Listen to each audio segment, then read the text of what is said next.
1000 айдан артык болгон кадыр түн. Ыйык Рамазан айынын береке чачкан артыкчыларынын бири кадыр түн. Бул улуу түн тууралуу маалыматтар сизге берекесин гана берет деген ишеничтебиз. Аллах Таала айткан: кадыр түн 1000 айдан да артык.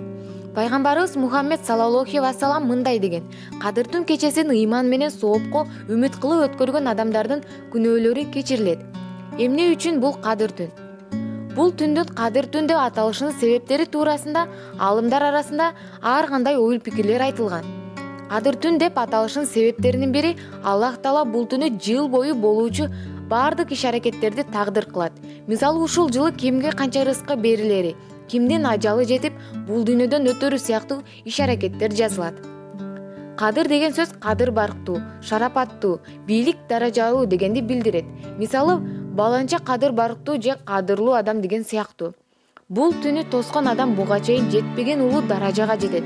Ошондой эле бул түнү адамдардын Аллахтын айдындагы кадыр баркын дагы көтөрөт.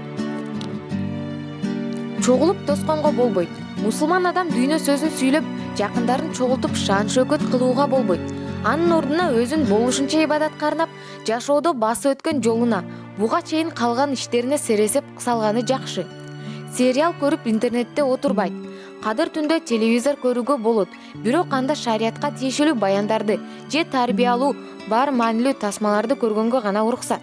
Ал эми интернетте пайдасыз нерселерди көрүп, убакытты өткөрүү туура эмес. Дайыма орозонун 26 күнүнөн 27 күнүнө караган түнү белгиленип келет. Эл көрсүн үчүн эмес. Кадыр түндө адам жалгыз тосса болот. Ал түнү мусулман обочолонуп, түнү бою Куран, намаз окуп, зикир чалып, өз алдынча жараткандан каалоо тилектерин орундалышын сурай алат. Ушак айтпайт. Шарият боюнча бул түн 1000 айдан дагы артык деп эсептелет. Эгерде кадыр түн инсан 2 ирет намаз окуса, 84 жыл бою ибадат кылганга барабар соопко ээ болот деп айтылып келет. Андыктан бул түнү инсан жакындары менен болушунча пайдалуу амалдарды аткарып, өткөрүүгө аракет кылуусу керек. Уктап калбайт. Кадыр түн күн баткандардын таң атканга чейин созулат. Адам деп соолугуна же жарыш курагына байланыштуу күндүн жарыгы жерге тийгенге чейин отурууга мүмкүнчүлүгү жок болсо, жок дегенде ооз чабууга чейин дуба кылып, анан эртең мененки намазды окуп уктаса болот. Жакындашпайт. Бул түнү адам таза болуп, жакшы тилектерди тилеп өткөрөт.